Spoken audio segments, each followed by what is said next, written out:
want to start their business. What do you do?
The National Information Technology Park, NITP, is central to our development strategy.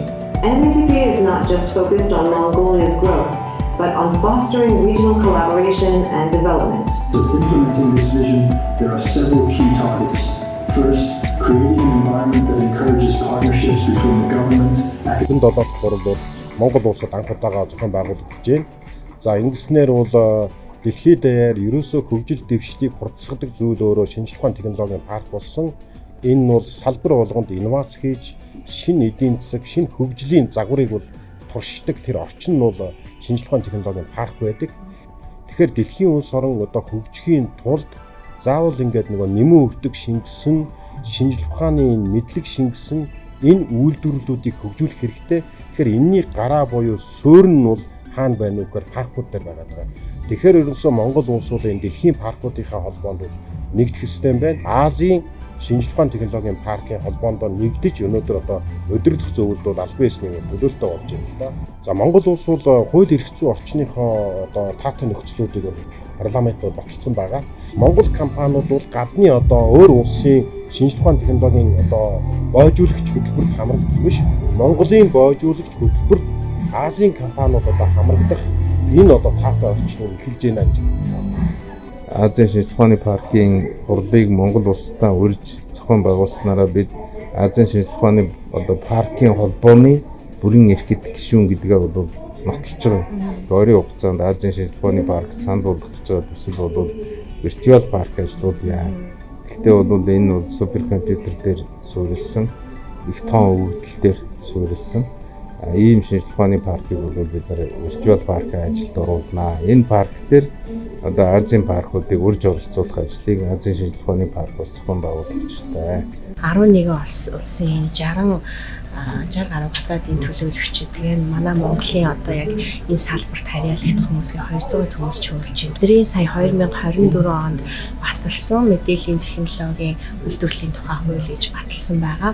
Энэ хуулийн хэрэгжилтийг хангуулахад бас нэлээд сайн туршлага солилцох юм боломж олгоно гэж бодож байна. Бид нар одоо виртуал зоонууд үүсгээд тухайн виртуал зоондоо бүтээгдэхүүн үйлдвэрлэж байгаа компаниудад татврын хөнгөлөлт үзүүлнэ гэсэн ийм хууль босруулсан байгаа. Тэгэхээр энэ хууль маань хэрэгжиж эхлэхэд ямар зүйлийг бид нар анхаарах хэрэгтэй бэ гэдгийг өнөөдөр л энэ салбарынхан маань ярилцах хэрэгтэй гэж бодож байна. За, юуны түнд үзэгчтэй энэ өдрийн мэндийг хүргэе. Өнөөдөр бол шинжлэх ухааны технологийн салбарт бол маш түүхэн өдөр болж ийн гэж онцлон хэлмээр байна. 2024 онд анх удаага Азийн шинжлэх ухааны технологийн паркуудын 27 дахь их бол Монгол улсад энэхүү зохион байгуулж байна. Энэхүү эрхийг бид бүхэн Солонгос болсон одоо 25 дахь их хурлаар эрхээ аваад мөн одоо Турк улсад өнгөрсөн жил болсон 26 дахь их хурлаар баталгаажуулж Монгол улсын хаан түгийг мандуулаад ингээ ирсэн. Тэгээ өнөөдөр энэхүү жилийн дараа Монгол улсад болж байгаад бол бид бүхний хувьд маш их ингээд баяртай байна. Тэгээ Монгол улсаас анх удаага Азийн шинжлэх ухааны паркын холбооны удирдах зөвлөлд өчтөр аль бие осоор одоо миний бие одоо батлагдлаа. Удирдах зөвлөлийн гишүүн болсноороо бусад 30 улс орны Азийн улс орны шинжилгээ болон технологийн паркуудтайгаа хамтран ажиллахад илүү ойр бөгөөд дээрээс нь одоо Монгол улсын хувьд маш тийм одоо үүрэг хариуцлагатай ийм одоо үйл явц болж ийн гэж онцлог тэмдэглэмээр байна. 3 санаачлагыг гаргаж байгаа. Нэгдүгээрт нь хамтдаа Аз ТV-с Unicorn буюу тэрбум долларын үнэлгээтэй компаниг гаргая. Хоёрдугаарт нь Education Matter буюу одоо бусад залуу үеэ бид нэр шинжилгээнд дуртай, хайртай мэдээллийн технологи, инженерийн салбарт дуртай хайртай болгож энэ мэргэжил сонголтын дээрээс нь энэ салбарт одоо орж ажиллах дээр нь уриалан дуудаж энэ салбарыг одоо хөгжлийг боловсрол талаас нь ингээд хамтарч ажиллая гуравдугаарт нь Global Partnership буюу хоорондоо бид нэр илүү нэгт хамтын ажиллагааг хийя гэсэн ийм 3 одоо агуулгатаагаар санаачлагыг одоо гаргаж уриалж байгаа. Тэгэхээр энэ хүрээндээ бол миний удирдах зөвлөлт ингээд орсны хувьд бүтэн жилийн хугацаанд ажиллана гэж бодож байна. Энэ хурлын дараагаар бид нар гарсан зөвлөлийн саналуудыг харьяа одоо энэ салбар байгууллагууд, яамдууд болон өөрсдөө одоо энэ паркийн захиргаанууд ингээд хамтран ингээд хэрэгжүүлэх юм аа. Тэгээ энэ бол бүтэн жилийн хугацаанд болно. За та бүхэн ийшээгээ харах юм бол эх жил Таиланд улсад энэ шинжилгээний технологийн паркуудын 28 дахь их хурал ингээ болно. Тэгэхээр энэ маань өөрөө 97 оноос хойш тасралтгүй явж байгаа Аз ТV-д маш тийм үнцэнтэй олон улсын юм байгууллага ингээ байгаамаа. За Монгол улсад зохион байгуулагчнаар ямар ач холбогдолтой юм бэ гэвэл засгийн газрын бас хэрэгжүүлж байгаа Go Mongolia-ийн хүрээнд Азийн улс орнуудаа Монгол улсаа нэгдүгээр сурталчилж байна. Хоёрдугаар гэх юм бол шинжлэх ухаан, технологи, инновацийн салбарын одоо бүтээгдэхүүн үйлчлэгээ энэ салбарын хөгжлийн явцаа бид бүхэн бас Аз улстай сурчлан таниулж байна. Эргүүлээд одоо нөгөө Азийн улс орнууд маань Монгол улсад нэвтрэх хамтран ажиллах сонирхол маш ихээр одоо саналууд ингээд ирж байна. Тэгэхээр ирээдүйд бид нар одоо энэ хурлын дараагаас бус нутагтай бид нар хэрхэн хамтарч ажиллах вэ гэдэг энэ санаачлагдаар саналууд явна. Мөн одоо бусад технологийн парк, шинжилгээний паркуудаа бид нэр санамж жижиг бас өнөөдөр зурна. Энэ паркуудын 27 дугаар их хурл Улаанбаатар хотноо 8-9-с 21-ний хоорондоор үргэлжилж байна. За тус хурал нь бүс нутгийн хөгжил, шинжилгээний паркуудын үлээх үүрэг, за үзүүлэх нөлөө сэдвэнд орол 4 дэд зүдийн өрөөнд зохион байгуулагдаж байна. Энэ хурлыг бас засгийн газрын бодлоготой уялдуулан зөвхөн Азийн бүс нутгаас гадна Монгол улсын хэмжээнд бас бид нар бүсчилсэн хөгжлийн бодлогыг өрнөц одоо паркуудын инновацийн хабуудын хэмжээнд хэрхэн авч хэмжиж болох вэ гэдэг тал дээр бид нар хилцүүлгүүдийг өрнүүллээ. Арга хэмжээ маань маргааш үргэлжилж, за соёлын арга хэмжээ, техникийн одоо ажил гэх хэмээх хэлбэрээр зохион байгуулагдана. За соёлын арга хэмжээ Монголын нүүлтч ахуй соёл, Монголын өрмөц цаг уур, газар орны одоо газар орнд тохирсон монголчуудын ахуй уламжлалт ахуй соёлтой танилцж манай зочид төлөөлөгчд маань бол аялал хийх байгаа. За ингээд энэ аялал өндөрлснөөр манай Азийн шинжилгээний паркуудын 27 дугаар их хурал өндөрлөх болно. Тус хурал нь Азийн орнуудаар бол жил бүрийн тойрон явдаг. За энэ жил Монгол улсад Улаанбаатарт зохион байгуулагдсан бол 2025 онд 28 дугаар их хурал Таиландын Бангкокт зохион байгуулагдах болно. Олон улстай энэ Азийн шинжилгээний паркын гишүүн орнууд, гишүүн паркууд бол маш сайн туршлагатай, үр дүнтэй, бүтээмжтэй ажиллаж байгаа. Тухайлбал бол Хотын шинжилгээний парк гэхэд үндсэндээ Хотын шинжилгээний паркууд үндэснийхээ дотоодын нийт бүтээгдэхүүний 25%-ийг бүрдүүлж байгаа дангаараа. За зөвхөн Тайваны Шинчүү Сайенс парк гэхэд дотоодын нийт бүтээгдэхүүнийхээ одоо 2020 оны дүнгээр бол 8%-ийг дангаараа нэг шинжилгээний парк бий болгож байгаа. Тэгэхээр энэ паркийн бол одоо ирээдүйн хөгжил, за ер нь бол дотоодын нийт бүтээгдэхүүн цаашлаад хүний амьдрал, нийгмийн эдийн засгийн өсөлтөнд бол маш эргээр нөлөөлөх нь ойлгомжтой байгаа. Тэгээд гол энэ паркийн концепц бол хүний мэдлэг, ур чадвар, технологиор суурилж бизнес явуулдгаар онцлог байгаа. Түүнээс биш энэ паркийн одоо бүтээгдэхүүн бол шахуулдаг нөөц биш, байнгын одоо хөгжиж одоо шинээр бий болж идэг тийм мэдлэгийн шинэ нөөцүүд байгаа. Шинжилгээний паркийг Монгол улсад хөгжүүлэх нь бол туйлын ач холбогдолтой байгаа. Энэ санаачлагыг бол бодит ажил хэрэг болох зорилгоор Азийн шинжилгээний паркийн удирдах зөвлөлд бол Монголын төлөөлөл аль биесээр орсон байгаа. За үүнээс гадна бол 2 парк бол гишүүн паркаар бол ажиллаж байгаа. Тэгэхээр Монгол улсын хувьд бол одоо тэр бусад улс оронд, хөгжингүй улс оронд бий болсон мэдлэг, технологи, ноу хау энэ сүлжээгээрээ дамжуулж нутагшуулах, за өөрсдийн Монгол мэдлэг одоо уламжилт одоо бүтээгдэхүүн мэдлэгээ болвол бас энэ сүлжээгээр дамжиж дэлхий болоод Аз тивийн зах зээл дээр гаргахын боломжууд нэгдэнэ. Нийгмийн өсөлтөнд тодорхой хэмжээний хувь нэмрээ оруулаад эхлэхээр хүний амьдралын чанар бол гэж сайжрах нь бол ойлгомжтой.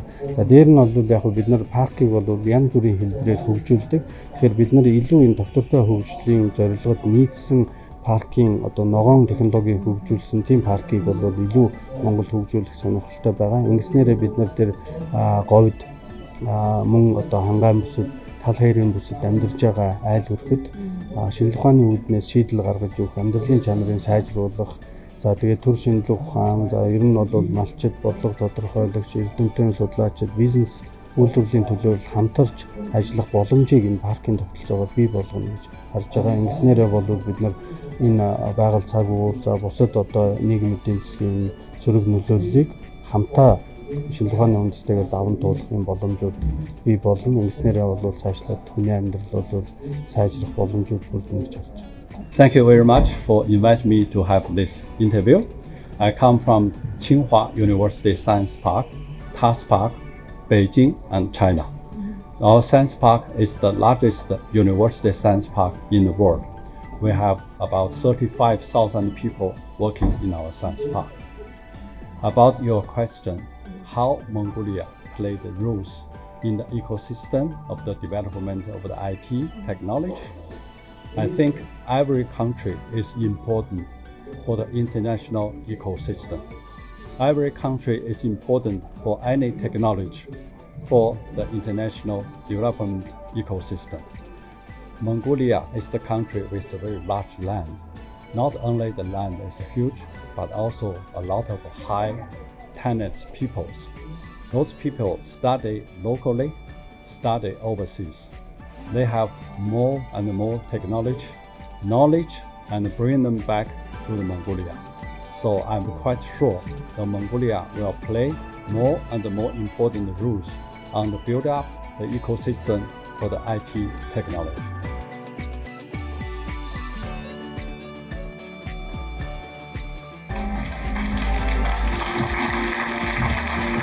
This conference will strengthen relationship, foster collaboration, and bring our regional partnership.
Hello, my name is Dongso Yu. I'm from South Korea, particularly the Jeju-do Island, which is a very beautiful island in South Korea. Well, it's a really first time to participate in the ASPA event. Even I've never been in any events before, but it's also first time come to Mongolia, and it's really like such as same as I just have dreamed of before. Coming to here. It's a really beautiful country, and by participating in the 3 days event, the ASPA, I really appreciated the Mongolia IT Park's contribution and there's the efforts to make this event much better than before. And so, as also the Jeju Island was one of the host, the reason to have ASPA in 2023, maybe, yeah. Compared with that, I also really wanted to see the event has become a much bigger and much more successful event for all the ASPA members around the world. But as I just expected, it was so successful and was so progressive that I thought. And thank you for all the members and all the Mongolian, from government to the just private, the startups here. And I really want to see all you guys again in Mongolia, maybe sometimes later. Okay. Thank you. It is my first time in Mongolia, so it is a wonderful country and nice people, especially for the warm welcome and hospitality of the host organization. We have learned a lot from this event, especially with our friends from Mongolia and all other ASPA members. And we hope that in the next more years, we will see you all together and get our community stronger to be the wonderful Asian members. Thank you. Culture and this nomadic lifestyle. I would like to thank the organizer, the IT Park, Ms. Zolzaya and her wonderful team, and the IT Park administration as well for hosting this event and giving us the opportunity to visit and to see this much beauty and this lovely culture. 1, 2, 3.